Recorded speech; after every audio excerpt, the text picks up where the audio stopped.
एक बार फिर से इस एक और नई वीडियो में आप सभी का स्वागत है। जैसा कि हम अ, हमारी जो सीरीज चल रही है केस बुक, उसमें डबल कॉलम केस बुक पढ़ रहे हैं, तो इसी के अगले क्वेश्चन पे मैं आपको ले चलता हूँ, फिर वहाँ सारी बातें करें। जैसा कि हमारा नियम है, सबसे पहले हम क्वेश्चन पढ़ते हैं। From the following transaction prepare case book with bank column. Bank column के साथ केस बुक आपको बनाना है। Ratanlal started business with capital rupees 10,000 deposited in bank opening a current account 9,000। Bank में एक ओपनिंग करंट अकाउंट खोलने के लिए खाता खोला, उसके लिए 9,000 रुपये जमा किए। Purchase goods and paid by cheque, माल खरीदा और चेक से पेमेंट किया। Receive a cheque from Raman, Raman से एक चेक मिला 500 का। Paid to Sohan 480। Paid cheque for electrical charges, electrical charges के लिए 300 रुपए का चेक दिया। Withdraw cash from bank for office use 1,000, office use के लिए बैंक से पैसे निकाले हैं 1,000 रुपए। Sold goods for case rupees 865, 865 रुपए का माल नगद में बेचा है। बैंक में डिपॉजिट किए 1,500 रुपए, 1,500 बैंक में डिपॉजिट किए हैं। Purchase goods from Mohanlal and paid by cheque 4,000, Mohanlal से माल खरीदा और चेक के द्वारा उसका पेमेंट किया। Cheque received from Shyamlal and deposited in the bank in same day, ठीक, 800 का। स्टेशनरी परचेज फॉर केस, नगद स्टेशनरी परचेज किए।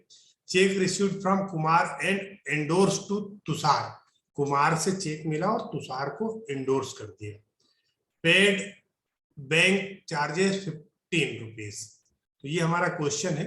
इसी क्वेश्चन को हमको सॉल्व करना, तो हमारा आंसर जो है 805 केस का बैलेंस और बैंक का बैलेंस 985। तो ये हमको हमारे क्वेश्चन पे सॉल्व करना। तो आइए चलते हैं हमारे क्वेश्चन की तरफ।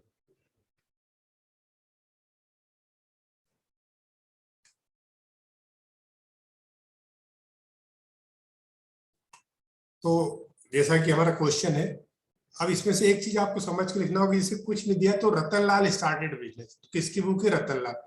तो यहां आप लिखेंगे, जगह कम है इसलिए मैं in the book of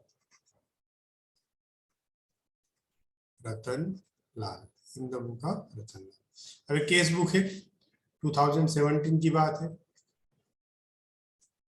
date सबसे पहले जनवरी 1। Ratanlal started business with capital. तो जनरल एंट्री में हमने देखा था, अगर कोई कैपिटल लगाकर बिजनेस स्टार्ट करता है तो एंट्री क्या होती है? Cash account debit to capital account. तो पैसा आ रहा है, रिसीव हो रहा, तो receive side to capital account. कहाँ कैश आ रहा है? कितने? 10,000 लगाकर इसने बिजनेस स्टार्ट किया। जनवरी 2 को deposited in bank by opening a current account, bank में डिपॉजिट किया तो बैंक बढ़ जाएगा, बैंक के पास पैसा आ जाएगा। तो यहाँ पे जनवरी 2 यहाँ लिखेंगे। अब पैसा बैंक के पास कहाँ जाएगा? क्योंकि हमने नगद जमा किया। तो एंट्री क्या होती है? Bank account debit to cash account, to cash account. अब ये जो एंट्री है यहाँ पे टू केस आ गया, मतलब कॉन्ट्रा एंट्री ये हो गई। क्यों? क्योंकि पैसा जो है इसमें से माइनस होगा। कौन से? इस 10,000 में से माइनस होगा, तो उसकी एंट्री कॉन्ट्रा एंट्री का मतलब है कि सेम एंट्री अपोजिट साइड आपको करना रहती। तो डेट जनवरी 2। अब एंट्री क्या हो जाएगी? यहाँ पे पैसा गया तो कहाँ गया? बाय बैंक में गया पैसा। कहाँ गया पैसा? बैंक में। जब बैंक लिखेंगे तो बैंक के आगे केस अकाउंट में 9,000, क्योंकि केस से पैसा माइनस हो गया, पेमेंट साइड है, और बैंक में आया तो बैंक साइड 9,000, ये दोनों लिखेंगे। तो ये हमारी कॉन्ट्रा एंट्री होती है। ठीक, तो आप समझ गए होंगे कॉन्ट्रा एंट्री का मतलब है एक ऐसी एंट्री जिसका प्रभाव दोनों पक्षों पर, दोनों साइड, डेबिट और क्रेडिट साइड दोनों साइड पे पड़ता है, उस एंट्री को कॉन्ट्रा एंट्री करते हैं। अब चूंकि बैंक में पैसा जमा किया तो बैंक, एक तो बैंक पे प्रभाव पड़ रहा है और पैसा जमा किया, नगद जमा किया तो नगद पे भी प्रभाव पड़ रहा है, तो इसकी एंट्री कॉन्ट्रा एंट्री होगी। Purchase goods and paid by cheque 5000, तो purchase goods and paid by cheque, माल खरीदा और चेक से पेमेंट करा, पेमेंट साइड आ जाएगा। क्या डेट है इसकी? जनवरी 5 बाय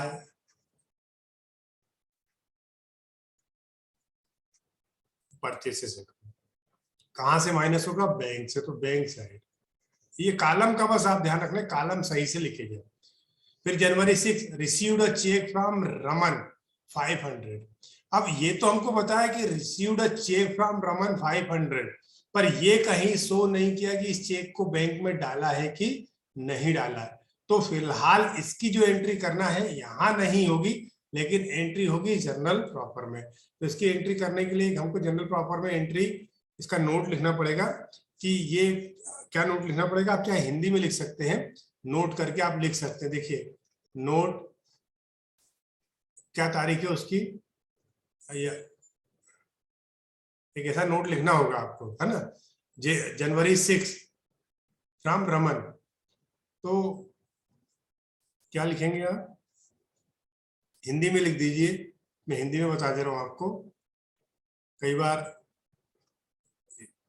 जनवरी 6 को रमन से प्राप्त चेक ये माना गया है कि बैंक में जमा नहीं हुआ है। तो इसकी एंट्री क्या करेंगे हम? एंट्री करेंगे जनवरी 6 को cheque in hand account debit to Raman, cheque received from Raman but not deposited in bank. तो इसकी जनरल प्रॉपर में एंट्री हो जाएगी। कितना अमाउंट है? 500 का ये अमाउंट है। ठीक है, तो ये जनरल एंट्री हो जाएगी। जनरल एंट्री का फॉर्मेट बना के करना आपको, यहाँ पे मैंने फॉर्मेट नहीं बनाया, लेकिन आपको बना के करना।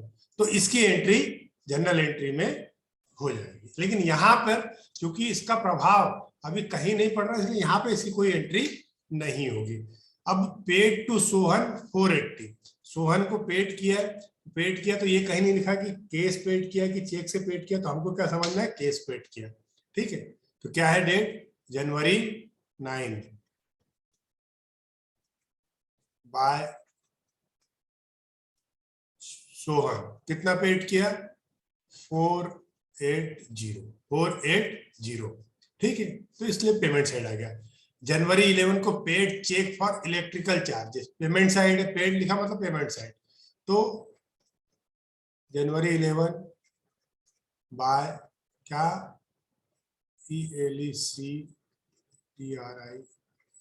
Electrical charges. पूरा नहीं आ रहा है तो मैंने लिख दिया। ठीक है, अब ये बैंक से पेमेंट करा है, कितने का? 300 का, तो हमने यहां लिख दिया। जनवरी 13 withdraw case for bank for office use 1, bank से केस निकाला है। ठीक है, तो बैंक से जब केस निकालेंगे तो बैंक से केस निकालने पर, ठीक है, यहाँ पर एंट्री करना होगी क्योंकि केस आया हमारे पास। तो जनवरी 13 टू बैंक अकाउंट, कितना केस निकाला? 1000। अब चूंकि बैंक या केस आ जाए तो ये कॉन्ट्रा एंट्री होती है क्योंकि दोनों को पक्षों को ये कर रहा है, तो सेम एंट्री यहाँ होगी। जनवरी 13, यहाँ क्या लिखना पड़ेगा? बाय कैश अकाउंट, क्या लिखना पड़ेगा, बाय कैश अकाउंट। बैंक से माइनस हुआ कितना, 1000, ठीक है, ये एंट्री हो गई इसकी। जनवरी 15 sold goods for cash 865, January 15 sold goods for cash, तो पैसा आया टू सेल्स अकाउंट, कितना आया 865, ठीक है, रिसीव्ड हो गया। Deposited in bank rupees 1500, bank में जमा किए, जमा किए तो मतलब फिर कॉन्ट्रा एंट्री हो गई। पहले तो इस कॉन्ट्रा एंट्री का सी यहां लिख देते हैं, शो कर देते हैं। बैंक में पैसे जमा किए जनवरी 18 को, तो जनवरी 18 को बैंक में जमा हुए, तो जमा साइड है तो टू कैश अकाउंट, ठीक। कितना बैंक में जमा हुआ 1500। अब चूंकि केस आ गया तो कॉन्ट्रैक्ट एंट्री, देखो जनरल एंट्री क्या होती है, bank account debit to cash account. तो बैंक अकाउंट, ये देखिए समझिए, ये bank account to cash account, ये बैंक अकाउंट में आ गया और कैश अकाउंट, यहां क्या हो जाएगा, जनवरी 18 को by bank account, Contra entry है, ठीक है। केस माइनस हो गया कितना 1500, ठीक है, बैंक में जमा कर दी हमने। Purchase goods from Mohanlal and paid by cheque, goods purchase किया और चेक से पेमेंट किया, ठीक है, तो इसकी एंट्री हो जाएगी हमारी, डेट क्या है इसकी, जनवरी 20 बाय परचेसेस अकाउंट। बैंक से पेमेंट करा कितने का 4000 का, कितने का 4000 का, ठीक है, पेमेंट साइड आ गया, क्यों पेमेंट करा, परचेस के लिए, ठीक। Check received from Shyamlal and deposited in the bank same day deposit किया तो कोई टेंशन ही नहीं है हमको। डेट क्या है इसकी, जनवरी 22, यहाँ क्या आ जाएगा 2SHYAM श्याम लाल, टू श्यामलाल, ठीक है, श्यामलाल से चेक मिला है तो चेक सीधे बैंक के खाते में जमा हो गया, ठीक है, सीधी सिंपल एंट्री। रिसीव्ड हुआ, क्यों रिसीव्ड हुआ, श्यामलाल से, ठीक। स्टेशनरी परचेज फॉर केस ₹80, कब, जनवरी 23, तो January 23 by stationery account. Cash purchase किया कितने 80 रुपीज का, केस परचेस किया 80 रुपीज का, एक्सपेंसेस है इसलिए यहां हमने लिख दिया। इसके बाद जनवरी 25 को cheque received from Kumar and endorse to Tushar, cheque received from Kumar and endorse to Tushar. तो देखिए चेक तो हमको रिसीव्ड हुआ लेकिन इसको बैंक में जमा नहीं किया तो एंट्री नहीं करेंगे, और यही चेक तुषार को दे दिया है तो इसकी एंट्री सिर्फ जनरल प्रॉपर में एंट्री होगी, यहाँ एंट्री नहीं होगी। तो आपको जनरल प्रॉपर में एंट्री करना है जनवरी 25 के नाम से, देखिए जनवरी 25 चेक रिसीव किससे हुआ,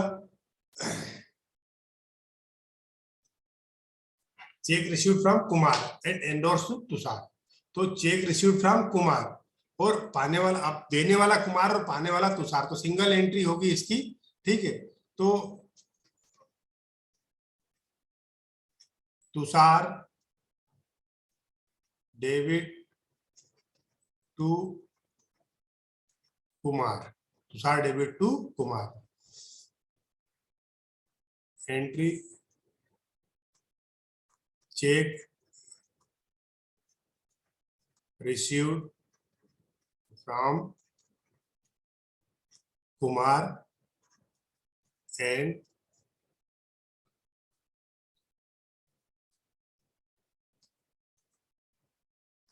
endorsed to Tushar, cheque received from Kumar and endorsed to Tushar. कितने का चेक था, चेक कितने का था देख लेते हैं, 960 का, कितने का 960 का, तो 960 का चेक यहाँ पे एंट्री हो जाएगी, इसके सामने भी 960 की एंट्री हो जाएगी और इसके सामने भी 960। तो ये जनरल बना के इसमें आपको एंट्री करना पड़ेगी और नोट लिखना पड़ेगा। ठीक है, नोट लगा सकते हैं कि 22 जनवरी को कुमार से प्राप्त चेक तुषार को दिया गया है, ये लिख सकते हैं आप। हिंदी में, हिंदी मीडियम के छात्र तो इंग्लिश मीडियम के छात्र तो इंग्लिश में लिखना है आपको। चेक रिसीव्ड कुमार है, एंडोर्स्ड तुषार, ये आपको करना है। ठीक है, अब अगली entry, last entry, paid bank charges ₹15। Bank charges लगाए तो बैंक से पैसा कम होगा, तो हमको क्रेडिट साइड आना है। और जनवरी, जून है ना, सॉरी क्या जून है, जनवरी, सॉरी जनवरी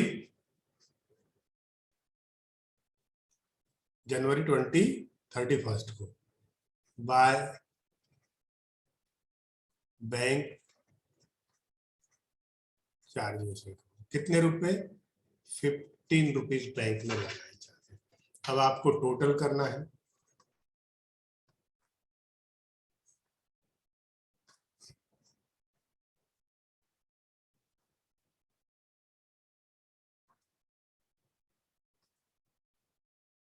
टोटल, तो अब इसका टोटल 10,000 प्लस 1,000 में टोटल करके रखा हुआ आपको, प्लस 865, तो ये हो गया 11,865। अब देखेंगे तो इधर का टोटल ज्यादा दिख रहा है मुझको देखने पे। ठीक है, तो इसका टोटल लगा लेते हैं। इसका टोटल है 9,000 प्लस 1500 प्लस 800, तो इसका टोटल हो गया 11,300। अब इधर केस का पेमेंट, केस साइड का, तो देखिए 9,000 plus 480 plus 80 plus plus 1500 plus 80, इन चारों का टोटल आएगा केस का इस तरफ का 11,060। कितना आ जाएगा, 11,060। और इधर का टोटल कितना है, 11,865। तो जब इसको हम माइनस करेंगे तो ये हमारा आ जाएगा 805, ये बैलेंस। तो जनवरी 31 को बाय बैलेंस CD कितना, 805, इसका टोटल हो जाएगा 11,865। अब इसका टोटल करते हैं, इसके टोटल में क्या है, 5,000 प्लस 300 प्लस 1,000 प्लस 400 प्लस 15, इसका टोटल आ जाएगा कितना हो जाएगा, 10,315। और इधर का टोटल कितना, 11,300, तो 11,300, तो 5,8,985 इसका टोटल हो जाएगा। तो यहाँ बैलेंस हो जाएगा 985, इसका टोटल हो जाएगा 11,300। तो ये हो गया हमारा बैलेंस। आंसर देख लेते हैं, हमारा क्या यही आंसर है, यस 805 और 985, हमारा आंसर 805 985। अब इस तरफ हमको लिखना है कब, जनवरी के बाद बैलेंस ट्रांसफर करके छोड़ना है, तो फरवरी 1 टू बैलेंस बेड, कितना बैलेंस है, 805 और 985, ये हमारा बैलेंस है। तो ये क्वेश्चन यहाँ पे हमारा समाप्त होता है। तो मेन इसमें दो चीज की एंट्री थी, एक तो जो चेक इंडोर्स किया है, दूसरे को वो कॉन्ट्रा एंट्री, प्लस अगर कोई चेक मिला है और उसको बैंक में जमा नहीं किया तो उसकी क्या एंट्री होगी, इन सब चीजों को समझाना था, इसलिए मैंने ये क्वेश्चन आज लिया था। तो उम्मीद करता हूँ जो चीजें मैंने समझाई है वो आपको क्लियर हुई होंगी। किसी प्रकार की कोई परेशानी हो या कुछ समझने में दिक्कत हो या कोई सुझाव हो तो प्लीज कमेंट्स बॉक्स में लिखिएगा। Thank you.